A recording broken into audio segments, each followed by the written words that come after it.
하버드 연구실이 발칵 뒤집혔습니다. 하버드에서 뇌과학을 공부하던 한 젊은 여성이 있었습니다. 독일의 명문 집안 출신, 세계가 주목한 천재 과학자였죠. 일본과 미국의 큰 연구소들을 다녀보며 세계 최고 수준의 뇌 데이터를 찾으려 했지만 그녀는 자꾸만 실망해야 했습니다. 뇌는 있었지만 그 안에 사람이 없었기 때문이죠. 그러던 어느 날 그녀는 우연히 한국뇌은행이라는 이름을 보게 됩니다. 처음엔 반신반의했지만 한국에 와서 그녀는 눈물을 흘릴 수밖에 없었습니다. 학교도 못 나온 한 노인의 뇌에서 전 세계를 바꿀 열쇠를 발견한 겁니다. 그리고 그날 유엔 회의장에서는 아무도 예상 못한 발표가 이어졌습니다. 유엔이 정한 뇌 연구의 세계 기준은 바로 한국입니다. 지금부터 그 믿기 어려운 이야기 감동 비행기에서 함께 시작해 보겠습니다. 좋아요와 구독, 진심을 지켜내는 가장 큰 힘이 됩니다. 저는 세레나 호프만입니다. 독일 함부르크 구시가지, 알스터 호수가 내려다 보이는 19세기 저택에서 자랐죠. 우리 가문은 15세대에 걸쳐 의사와 과학자를 배출했습니다. 할아버지는 노벨의학상 후보에 오르셨고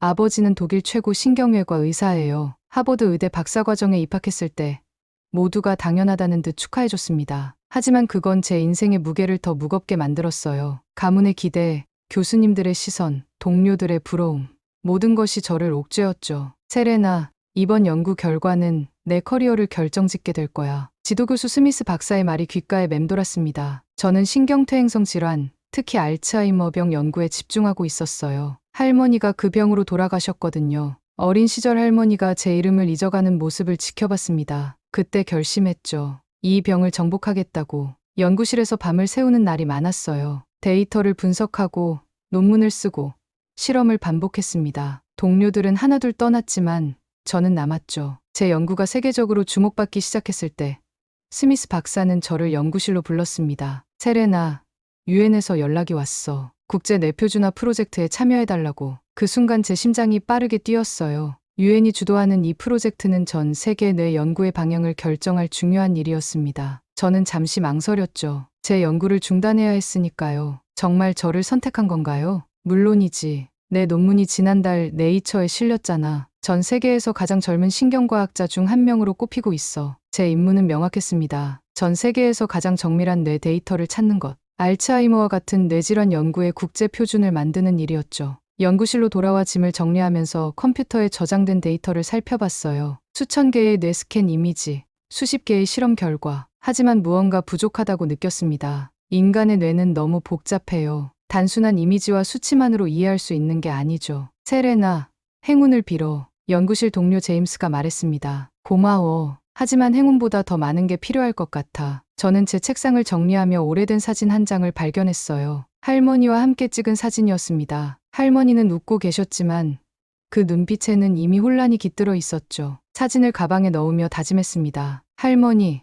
꼭 답을 찾아올게요. 다음 날 저는 보스턴을 떠나 첫 목적지인 도쿄로 향했습니다. 일본은 뇌 연구 분야에서 오랜 역사를 가진 나라였죠. 그리고 그곳에서 제가 생각했던 것보다 더 큰 실망을 맛보게 될 줄은 몰랐어요. 도쿄는 네온사인과 첨단 기술의 도시였습니다. 일본 국립뇌연구소는 도시 외곽의 거대한 복합단지 안에 자리 잡고 있었죠. 유리와 강철로 지어진 건물은 첨단 기술의 요람답게 위압적이었어요. 호프만 박사님, 어서 오세요. 기다리고 있었습니다. 나카무라 교수는 70대의 노학자였어요. 굽은 등과 달리 눈빛만은 여전히 날카로웠습니다. 그는 일본 신경과학에 살아있는 전설이라 불리는 인물이었죠. 저희 데이터베이스를 살펴보실 수 있도록 모든 준비를 마쳤습니다. 연구소의 중앙 서버실로 안내받았어요. 벽면 가득 컴퓨터 서버가 늘어서 있었고 중앙에는 홀로그램 디스플레이가 설치되어 있었습니다. 최첨단 시설에 저절로 감탄이 나왔죠. 정말 인상적이네요. 일본 정부가 30년간 투자한 결과입니다. 5,000개 이상의 뇌 샘플 데이터가 저장되어 있습니다. 나카무라 교수는 자랑스럽게 설명했어요. 저는 바로 작업에 착수했습니다. 데이터베이스에 접속해 샘플들을 하나씩 살펴보기 시작했죠. 첫 인상은 놀라움이었어요. 이미지의 선명도,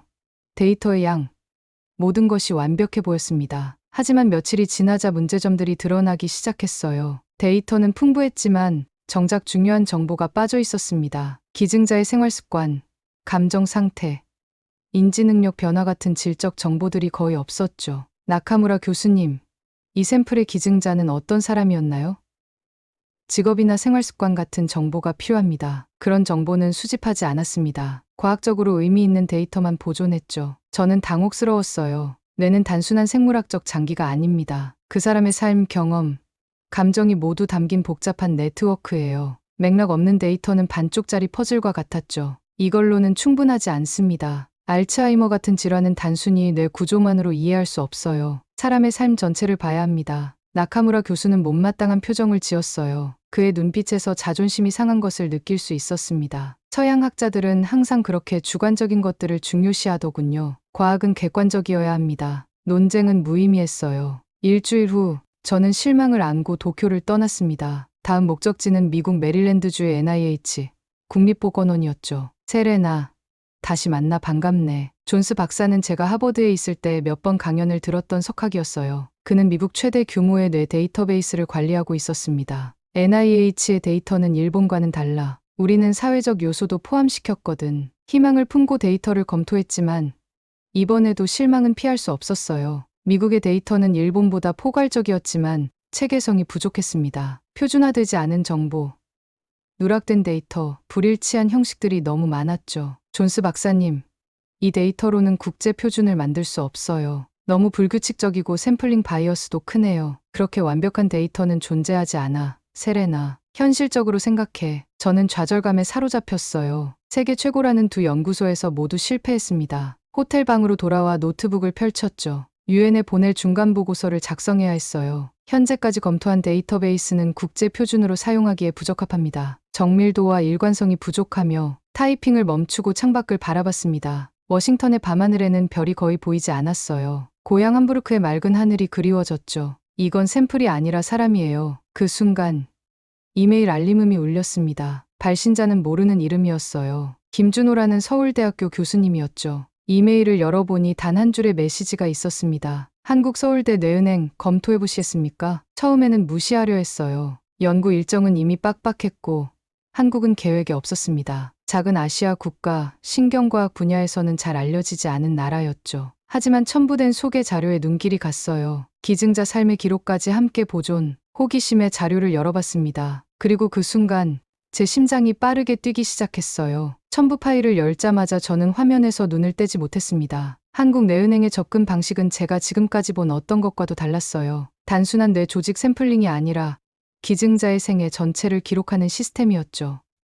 이건 정말 혁신적인데 파일에는 간단한 설명과 함께 몇 가지 샘플 데이터가 포함되어 있었습니다. 그중 하나는 78세 여성의 뇌 데이터였어요. 놀라운 점은 단순한 뇌 스캔이나 조직 검사 결과만이 아니라 그녀의 일생에 관한 상세한 기록이 함께 있다는 것이었죠. 어린 시절부터 사망까지의 주요 생활 사건들, 식습관, 운동 패턴, 스트레스 요인, 인지 능력 변화, 심지어 취미와 사회적 관계까지 마치 한 인간의 삶을 총체적으로 이해할 수 있도록 설계된 데이터베이스 같았습니다. 메일을 보낸 김준호 교수에게 즉시 답장을 보냈어요. 김 교수님, 흥미로운 자료 감사합니다. 더 자세한 정보를 알고 싶습니다. 가능하다면 직접 방문해 시스템을 살펴보고 싶네요. 다음 날 아침, 김준호 교수의 답장이 와 있었습니다. 호프만 박사님, 연락 주셔서 감사합니다. 언제든지 환영합니다. 저희 시스템이 박사님의 프로젝트에 도움이 되길 바랍니다. 순간 망설였어요. 일정은 이미 빡빡했고 한국 방문은 계획에 없었습니다. 유엔에 보고해야 할 시간도 얼마 남지 않았죠. 하지만 내 직감은 이것이 중요한 기회라고 말하고 있었어요. 존스 박사에게 전화를 걸었습니다. 한국요? 서울대 뇌은행? 들어본 적 없는데. 저도 그래요. 하지만 그들의 접근 방식이 흥미롭네요. 기증자의 삶 전체를 기록한다고 해요. 솔직히 말하면 아시아에서는 일본이 선두주자야. 한국은 글쎄. 내 시간을 낭비하는 건 아닐까? 그의 말에 약간의 편견이 느껴졌습니다. 서구 과학계에서 흔히 볼 수 있는 태도였죠. 작은 아시아 국가에 대한 무의식적인 평가절하. 저는 그 순간 결심했어요. 가봐야겠어요. 직접 확인해야겠습니다. 비행기 티켓을 예약하는 동안 마음속으로는 여전히 의문이 있었습니다. 정말 이 여행이 가치 있을까? 한국의 작은 연구소가 미국과 일본도 이루지 못한 것을 이루었을까? 하지만 때로는 가장 예상치 못한 곳에서 혁신이 일어난다는 것을 알고 있었죠. 14시간의 긴 비행 끝에 인천국제공항에 도착했습니다. 공항은 놀랍도록 현대적이고 효율적이었어요. 입국장에서 김준호 교수를 만났습니다. 그는 60대 초반으로 보이는 온화한 미소를 지닌 학자였어요. 호프만 박사님, 먼 길 오느라 고생하셨습니다. 서울에 오신 것을 환영합니다. 초대해 주셔서 감사합니다. 김 교수님, 내은행에 대해 더 알고 싶어요. 차에 올라 서울 시내로 향하는 동안 창밖으로 펼쳐지는 도시 풍경에 감탄했습니다. 고층 빌딩들 사이로 보이는 산들, 현대적 건축물과 전통 사찰이 공존하는 모습이 인상적이었어요. 한국 내은행은 언제 설립되었나요? 공식적으로는 15년 전이지만 사실 그 역사는 더 깁니다. 1990년대 말 우리나라가 IMF 경제위기를 겪고 있을 때였죠. 김 교수의 이야기에 집중했습니다. 그는 경제적 어려움 속에서도 미래를 위한 투자를 멈추지 않았던 한국의 과학자들에 대해 설명했어요. 우리에게는 천연자원이 없습니다. 오직 사람뿐이죠. 그래서 인간의 뇌를 이해하는 것이 국가적 과제가 되었습니다. 서울대학교 캠퍼스에 도착했습니다. 그린 캠퍼스에 자리 잡은 의과대학 건물은 예상보다 소박했어요. 일본의 화려한 연구소나 미국의 거대한 시설과는 달랐죠. 내일부터 본격적인 시스템 검토를 시작하겠습니다. 오늘은 쉬시죠. 하지만 저는 기다릴 수 없었어요. 호텔에 짐을 풀자마자 다시 연구소로 향했습니다. 한국 내은행이 정말로 무엇인지 하루라도 빨리 확인하고 싶었죠. 그리고 그날 밤 제 인생을 바꿀 발견이 기다리고 있었습니다. 저녁 8시 서울대 의과대학 연구동은 조용했습니다. 김준호 교수는 제 갑작스러운 방문 요청에도 불구하고 기꺼이 연구소로 돌아와 주었어요. 우리는 지하 1층으로 내려갔죠. 복도 끝에 있는 두꺼운 보안문 앞에 멈췄습니다. 호프만 박사, 이곳이 한국 내은행의 중심부입니다. 문이 열리자 내부는 예상과 달리 작고 소박했어요. 하지만 장비들은 최첨단이었습니다. 벽면에는 여러 대의 서버가 가동 중이었고 중앙에는 홀로그래픽 디스플레이가 설치되어 있었죠.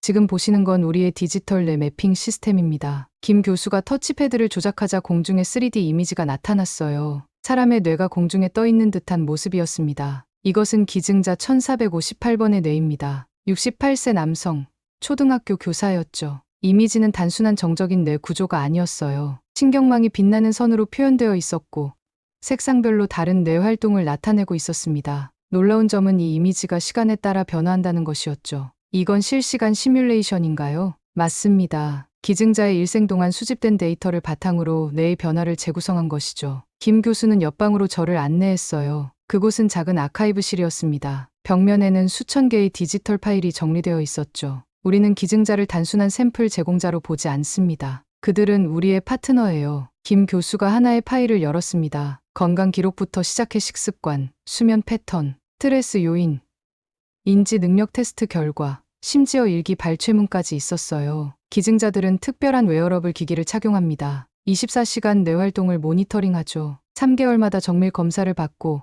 매주 심리 상담사와 대화합니다. 저는 한 기증자의 정서 노트에 눈길이 갔어요. 기쁠 때는 항상 정원에 나가요. 꽃을 보면 마음이 평화로워져요. 어머니가 그러셨거든요. 이건 과학 데이터가 아니었습니다. 한 인간의 진솔한 고백이었죠. 이건 단순한 뇌 연구가 아니에요. 인간에 대한 이해예요. 김 교수가 미소 지었습니다. 맞습니다. 우리는 뇌를 단독으로 연구하지 않아요. 그것이 담긴 사람, 그 사람이 살아간 세상, 그 모든 것을 함께 봐야 합니다. 우리는 다시 메인 랩으로 돌아왔어요. 김 교수는 AI 분석 시스템을 보여주었습니다. AI는 기증자가 특정 음악을 들었을 때, 좋아하는 음식을 먹었을 때, 가족과 대화했을 때의 뇌활동 변화를 정밀하게 추적하고 있었어요. 이 데이터로 무엇을 알 수 있나요? 알츠하이머 같은 질환의 초기 징후를 포착할 수 있습니다. 증상이 나타나기 5에서 10년 전부터 뇌에는 변화가 시작되거든요. 저는 데이터를 자세히 살펴봤어요. 사회적 교류, 지적 자극, 신체 활동이 알츠하이머 진행을 현저히 늦추고 있었습니다. 이건 혁명적인 발견이에요. 그날 밤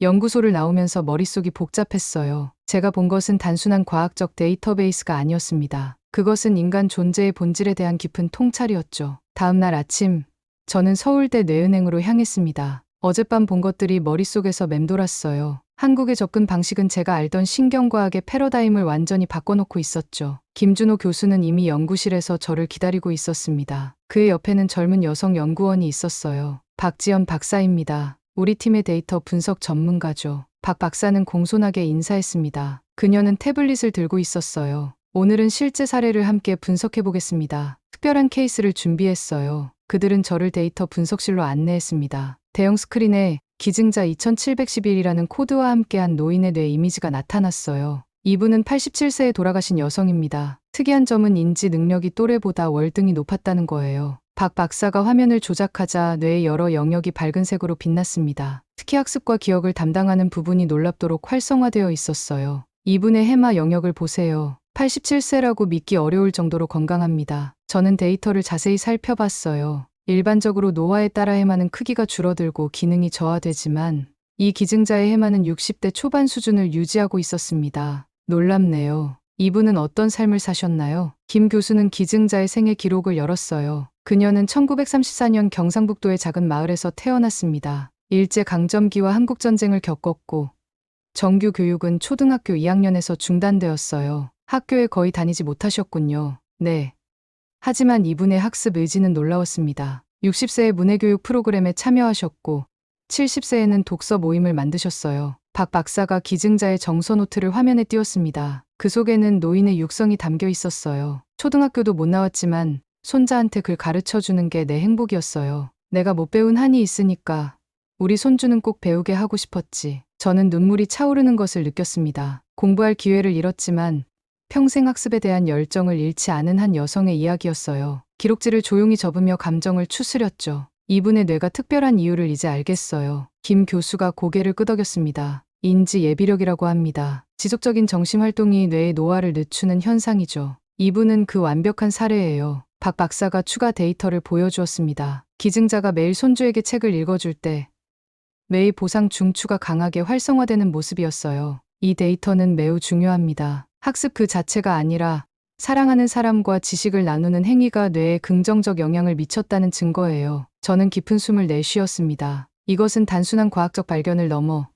인간 정신의 본질에 대한 통찰이었어요. 김 교수님, 이런 데이터는 알츠하이머 연구에 혁명을 가져올 수 있습니다. 그날 오후, 저는 기증자 2711의 데이터를 더 깊이 분석했어요. 그리고 그 과정에서 제 자신의 연구 방향에 대해 심각하게 고민하기 시작했습니다. 서울에서의 3주가 눈 깜짝할 사이에 지나갔습니다. 저는 한국내은행의 모든 시스템을 철저히 분석했어요. 밤늦게까지 데이터를 검토하고 연구팀과 토론하며 새로운 통찰을 얻었죠. 김준호 교수와 박지연 박사는 저의 끝없는 질문에도 인내심을 갖고 응답해 주었습니다. 그들의 열정과 헌신은 감동적이었어요. 이들에게 과학은 단순한 직업이 아니라 소명이었죠. 호프만 박사, UN 보고서 준비는 잘 되어가나요? 김 교수의 질문에 저는 미소를 지었습니다. 제 노트북 화면에는 완성된 보고서가 띄워져 있었어요. 네, 마무리 단계입니다. 솔직히 말하면 처음엔 반신반의했어요. 하지만 지금은 확신합니다. 파일을 저장하고 이메일을 보냈습니다.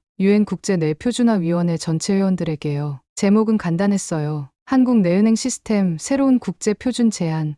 다음 날 저는 서울을 떠나 뉴욕으로 향했습니다. UN 본부에서 열리는 국제신경과학 회의에 참석하기 위해서였죠. 비행기 안에서도 계속 데이터를 검토했어요. 한국의 접근 방식이 가진 혁신성을 어떻게 효과적으로 전달할지 고민했습니다. 뉴욕에 도착한 날 스미스 교수에게서 전화가 왔어요. 세레나, 내 보고서가 큰 파장을 일으키고 있어. 모두가 궁금해하고 있어. 내일 모든 것을 설명할게요, 교수님. 회의 당일 UN 본부 회의장은 세계 각국에서 온 신경과학자들로 가득 찼습니다. 미국, 영국, 독일, 일본, 중국의 석학들이 모두 모였어요. 저는 발표 순서를 기다리며 긴장된 마음으로 준비 자료를 다시 점검했죠. 다음은 독일 출신 하버드 대학 세레나 호프만 박사의 발표입니다. 주제는 국제 뇌표준화를 위한 새로운 제안입니다. 제가 단상에 섰을 때 회의장은 조용해졌습니다. 모두가 주목하고 있었어요. 저는 깊은 숨을 들이마시고 시작했습니다. 저는 지난 6개월간 세계 각국의 뇌 데이터베이스를 분석했습니다. 그리고 한국에서 인류의 미래를 보았습니다. 화면에 한국내은행의 데이터 시스템이 나타났어요. 청중 사이에서 작은 동요가 일어났습니다. 한국의 접근 방식은 혁명적입니다. 그들은 뇌를 단순한 생물학적 장기가 아닌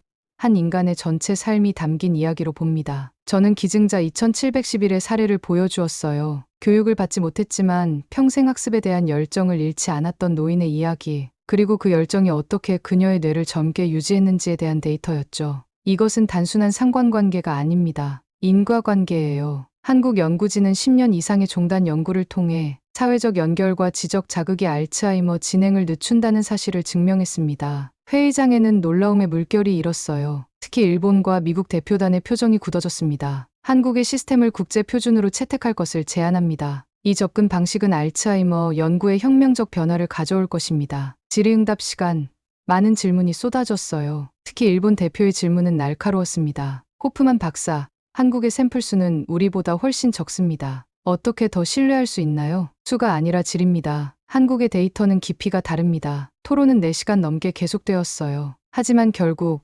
WHO 연구위원회의 결정은 만장일치였습니다. 한국 내은행 시스템을 국제 표준으로 채택합니다. 유엔 회의가 끝난 직후 저는 복도에서 취재진과 마주쳤습니다. CNN, BBC, 알자지라의 기자들이 저를 향해 마이크를 들이밀었어요. 호프만 박사, 한국의 시스템을 추천한 결정적 이유는 무엇인가요? 왜 일본이나 미국이 아닌 한국이었습니까? 질문이 쏟아지는 가운데 저는 잠시 생각에 잠겼습니다. 그리고 솔직한 마음을 전했어요. 과학은 숫자나 기술만이 아닙니다. 인간에 대한 깊은 이해가 필요해요. 한국의 과학자들은 뇌를 연구하면서 그 안에 살았던 사람을 잊지 않았습니다. CNN 기자가 다시 질문했어요. 하버드와 유럽 명문가 출신인 당신이 한국의 시스템을 선택한 것이 의외라는 의견도 있습니다. 저는 미소를 지었지만 눈에는 눈물이 맺혔습니다. 저는 과학자이기 전에 인간입니다. 제 할머니는 알츠하이머로 돌아가셨어요. 할머니가 제 이름을 잊어갈 때 저는 무력했죠. 한국에서 저는 단순한 뇌 샘플이 아닌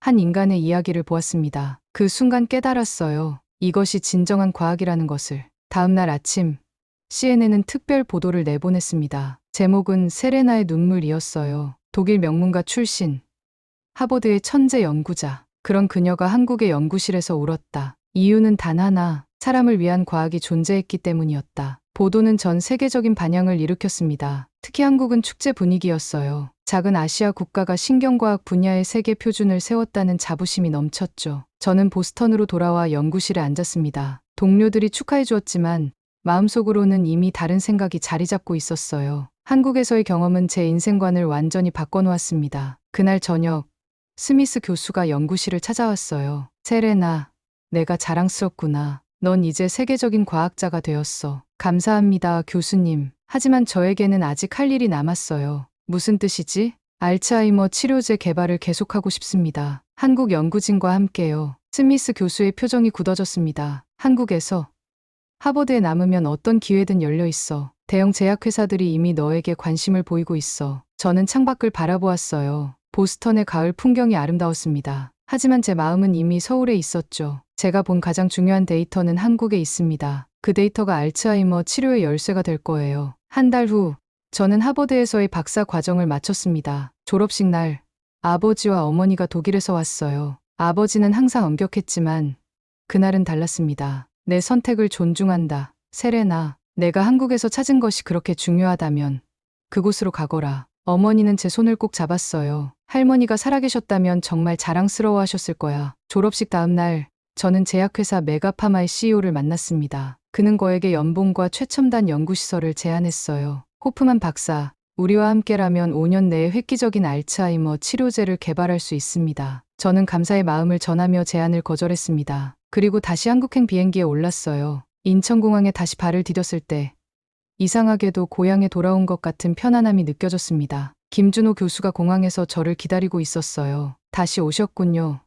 호프만 박사, 이제 그냥 세레나라고 불러주세요. 함께 일할 동료니까요. 서울대학교 의과대학 신경과학연구소의 연구원으로 합류했습니다. 처음에는 많은 사람들이 의아해했어요. 하버드 출신의 유럽 천재 과학자가 왜 한국의 작은 연구소를 선택했는지 이해하지 못했죠. 언론은 저를 자원봉사자 또는 선교사처럼 묘사했습니다. 마치 제가 발전된 서구 과학을 전파하러 온 것처럼요. 하지만 현실은 정반대였어요. 저는 배우러 왔습니다. 세레나, 우리 새 프로젝트에 대해 이야기해볼까요? 김 교수와 박지연 박사, 그리고 저는 새로운 연구팀을 구성했어요. 목표는 명확했습니다. 기증자 2711과 같은 특별한 사례들을 더 깊이 연구해 알츠하이머 예방과 치료의 새로운 패러다임을 만드는 것이었죠. 세레나의 눈물 프로젝트라고 부르면 어떨까요? 박 박사의 농담에 모두가 웃었습니다. 결국 우리는 기억의 빛 프로젝트라는 이름을 택했어요. 인간의 기억과 정서를 연결하는 연구였죠. 첫 6개월은 힘들었습니다. 언어 장벽,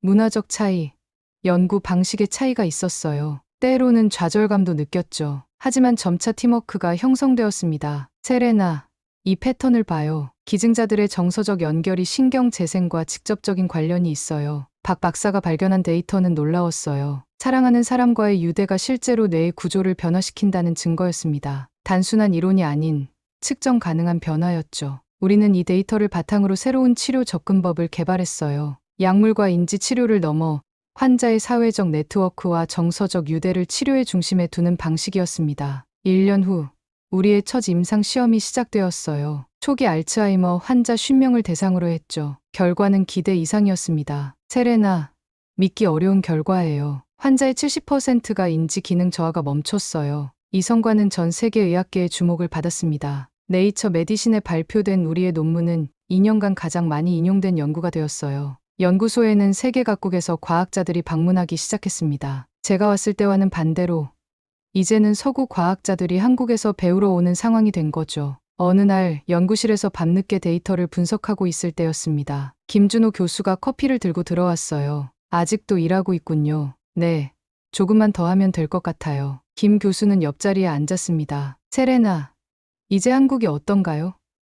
후회하지 않나요? 저는 잠시 생각에 잠겼어요. 그리고 진심을 말했습니다. 내가 본 가장 앞선 과학은 가장 인간적인 나라에서 시작됐어요. 후회는커녕 제 인생에서 가장 잘한 결정이었습니다. 창밖으로 서울의 야경이 빛나고 있었어요. 이 도시에서, 이 작은 연구실에서 우리는 인류를 위한 큰 걸음을 내딛고 있었습니다. 뇌 하나로 시작된 여정이 이제는 전 세계로 퍼져나가고 있었죠. 김 교수님, 우리가 하는 일이 정말 중요하다고 생각해요. 우리는 단순히 질병을 치료하는 게 아니라 인간을 이해하고 있으니까요. 김 교수는 미소를 지었습니다. 맞아요, 세레나. 그리고 당신의 눈물이 그 증명이었죠. 인생이란 참 예측할 수 없는 여정입니다. 저는 독일 귀족 가문에서 태어나 하버드에서 공부했지만 제 진정한 과학자로서의 정체성을 한국에서 찾았어요. 때로는 가장 먼 곳에서 우리의 답을 발견하는 법이니까요. 이제 저에게 서울은 단순한 연구 장소가 아닙니다. 제 마음의 고향이에요. 앞으로도 저는 이곳에서 인간의 뇌와 마음의 신비를 풀어가며 할머니와 같은 수많은 환자들에게 희망을 전하고 싶습니다. 오늘 이야기 마음에 남으셨다면 구독과 좋아요 한번 눌러주시면 더 따뜻한 감동으로 다시 찾아뵙겠습니다. 감동 비행기 여기서 인사드립니다.